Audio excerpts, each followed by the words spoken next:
Hello दोस्तों, आप सभी का GK rapid brain YouTube channel में स्वागत है। आज मैं आपके लिए बेसिक जनरल नॉलेज क्वेश्चंस लाया हूं, जिसके टॉपिक्स हैं मनोरंजन सिनेमा, एंटरटेनमेंट सिनेमा, मेले, फेयर्स, भूगोल, ज्योग्राफी, विज्ञान, साइंस, पुरस्कार, अवार्ड्स। चलिए शुरू करते हैं।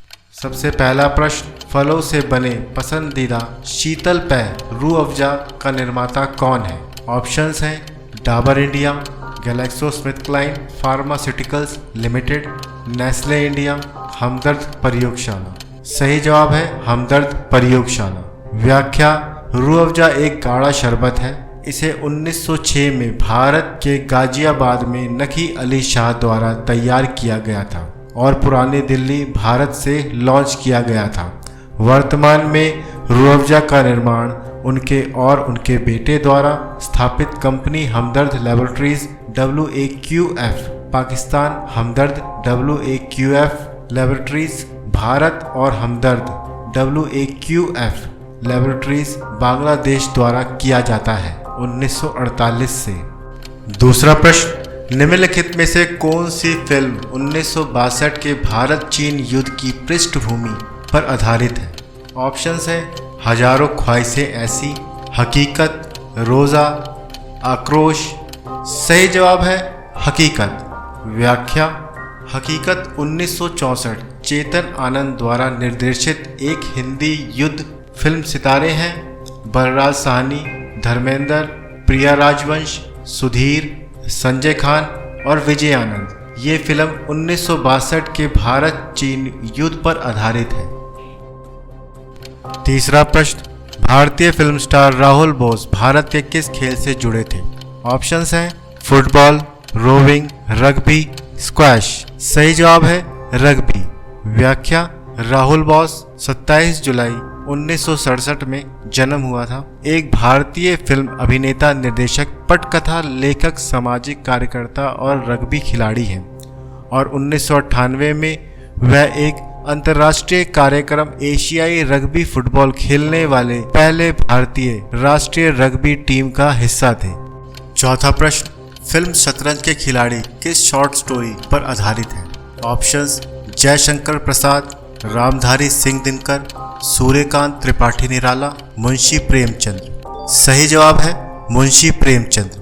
व्याख्या, शतरंज के खिलाड़ी अंग्रेजी द चेस प्लेयर्स 1977 में सत्यजीत रे द्वारा लिखित और निर्देशित एक भारतीय फिल्म है जो मुंशी प्रेमचंद्र की इसी नाम की लघु कहानी पर आधारित है।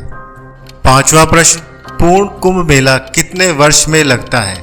ऑप्शंस 12 साल, 2 साल, 6 साल, 3 साल। सही जवाब है 12 साल। व्याख्या, पूर्ण कुंभ मेला हर 12 साल में एक बार 4 स्थानों पर होता है। हरिद्वार, प्रयागराज, नासिक और उज्जैन एक महत्वपूर्ण हिंदू उत्सव है जिसका आयोजन भारत सरकार करती है। उत्सव के दौरान लाखों लोग स्थानीय नदियों में स्नान करने के लिए आते हैं। ऐसा माना जाता है कि इन नदियों में स्नान करने से व्यक्ति अपने सभी पापों से मुक्त हो जाता है। छठा प्रश्न, भारत के निम्नलिखित में से किस राज्य में हर साल अंबुबाची मेला आयोजित किया जाता है? ऑप्शंस असम, केरल, सिक्किम, गुजरात। सही जवाब है असम। व्याख्या, अंबुबाची मेला हर साल असम के गुवाहाटी में आयोजित किया जाता है। ये मेला देवी कामाख्या मंदिर में आयोजित किया जाता है जो देवी कामाख्या को समर्पित एक हिंदू मंदिर है। ये मेला देवी कामाख्या के मासिक धर्म के समापन का प्रतीक है। ये मेला 4 दिनों तक चलता है और इस दौरान लाखों भक्त मंदिर में आते हैं और देवी कामाख्या की पूजा करते हैं। सातवां प्रश्न, गुजरात का माधवपुर मेला किसकी याद में मनाया जाता है? ऑप्शंस भगवान कृष्ण और रुक्मणी, भगवान कृष्ण और द्रौपदी, भगवान कृष्ण और राधा, भगवान शिव और पार्वती। सही जवाब है भगवान कृष्ण और रुक्मणी। व्याख्या, माधवपुर घेड़ भारत के गुजरात राज्य का एक छोटा लेकिन सांस्कृतिक रूप से महत्वपूर्ण गांव है।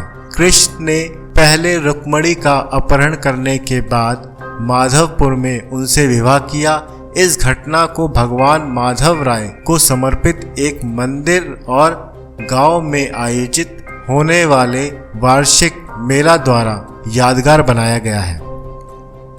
8वां प्रश्न, कुंभ मेला कहाँ आयोजित नहीं होता है? ऑप्शंस प्रयागराज, उज्जैन, पुरी, हरिद्वार। सही जवाब है पुरी।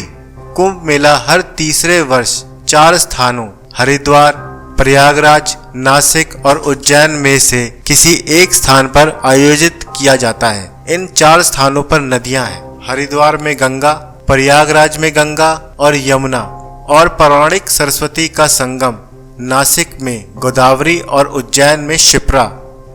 निम्नलिखित में से किस मंदिर में हर साल अंबुबाची मेला मनाया जाता है? ऑप्शंस काशी विश्वनाथ मंदिर, कामाख्या मंदिर, केदारनाथ मंदिर, जगन्नाथ मंदिर। सही जवाब है कामाख्या मंदिर। व्याख्या, अंबुबाची मेला भारत भर में मनाए जाने वाले कई धार्मिक मेलों और त्योहारों में से एक है। असम के गुवाहाटी में कामाख्या मंदिर में हर साल मानसून के दौरान 3 दिवसीय पारंपरिक मेले का आयोजन किया जाता है।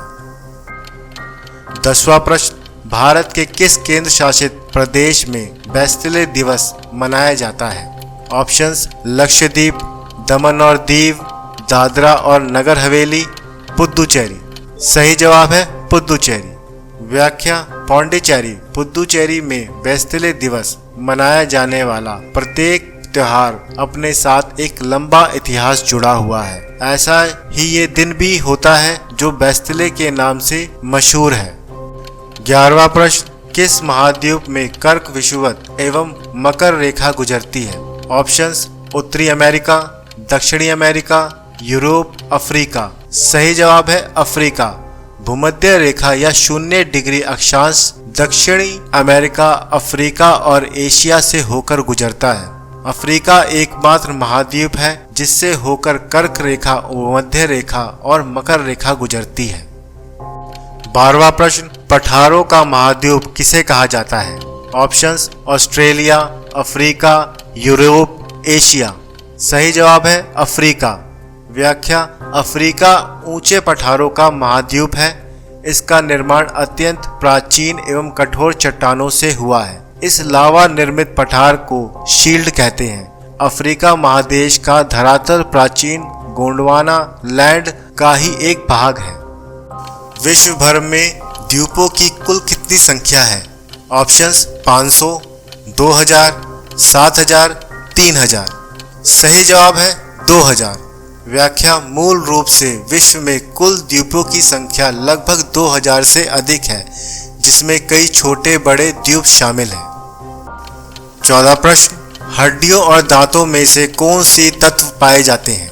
ऑप्शंस पोटेशियम और कैल्शियम, कैल्शियम और मैग्नीशियम, कैल्शियम और फास्फोरस, फास्फोरस और सल्फर। सही जवाब है कैल्शियम और फास्फोरस।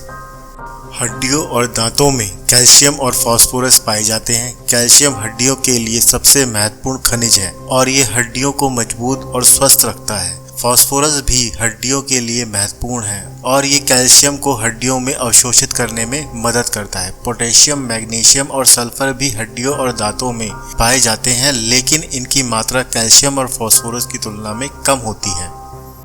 15वां प्रश्न, शत्रु के अप्रत्यक्ष टकराव की स्थिति में दिया जाने वाला वीरता पुरस्कार कौन सा है?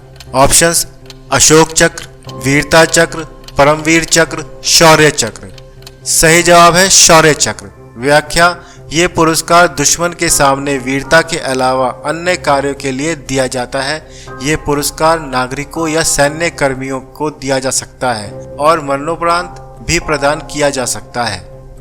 16वां प्रश्न, भौतिक में नोबेल पुरस्कार पाने वाले प्रथम व्यक्ति कौन है? Options John Henry Dunant, Wangari Maathai, Wilhelm Conrad Roentgen, Linus polling.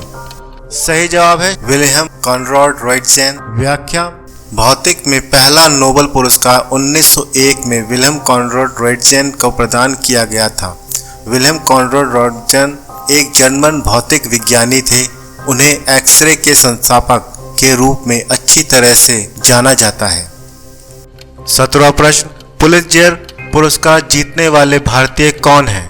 Options Govind Bihari लाल, संघमित्रा कलिता, झुम्पा लाहिड़ी, गीता आनंद। सही जवाब है गोविंद बिहारी लाल। व्याख्या: गोविंद बिहारी लाल एक भारतीय अमेरिकी पत्रकार और स्वतंत्रता कार्यकर्ता थे। उन्होंने 1937 में पत्रकारिता श्रेणी में पुलित्जर जीता। उन्होंने हार्वर्ड विश्वविद्यालय में विज्ञान को कवर करने के लिए 4 अन्य पत्रकारों के साथ पुरस्कार साझा किया। 18वां प्रश्न, पद्म पुरस्कारों की घोषणा हर साल कौन से महीने के आसपास की जाती है? ऑप्शंस: गणतंत्र दिवस, हिंदी दिवस, सद्भावना दिवस, स्वतंत्रता दिवस। सही जवाब है गणतंत्र दिवस। व्याख्या: पद्म पुरस्कार भारत के सर्वोच्च पुरस्कारों में से एक है। ये राष्ट्रपति द्वारा वर्ष में एक बार दिया जाता है।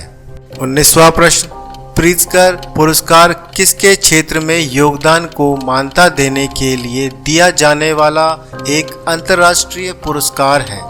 ऑप्शन: साहित्य, अंकशास्त्र, वास्तुकला, दवा। सही जवाब है वास्तुकला। व्याख्या: प्रित्जकर वास्तुकला पुरस्कार एक जीवित वास्तुकार के योगदान को मान्यता देने के लिए प्रतिवर्ष दिया जाने वाला अंतर्राष्ट्रीय पुरस्कार। इसे अक्सर वास्तुकला को नोबेल पुरस्कार कहा जाता है। 20वां प्रश्न, हमारे शरीर की सबसे बड़ी हड्डी किस अंग में पाई जाती है? ऑप्शंस: भुजा की, जांघ की, मेरुदंड की, रिब केज की। सही जवाब है जांघ की। व्याख्या: हमारे शरीर की सबसे बड़ी हड्डी जांघ की हड्डी फीमर है।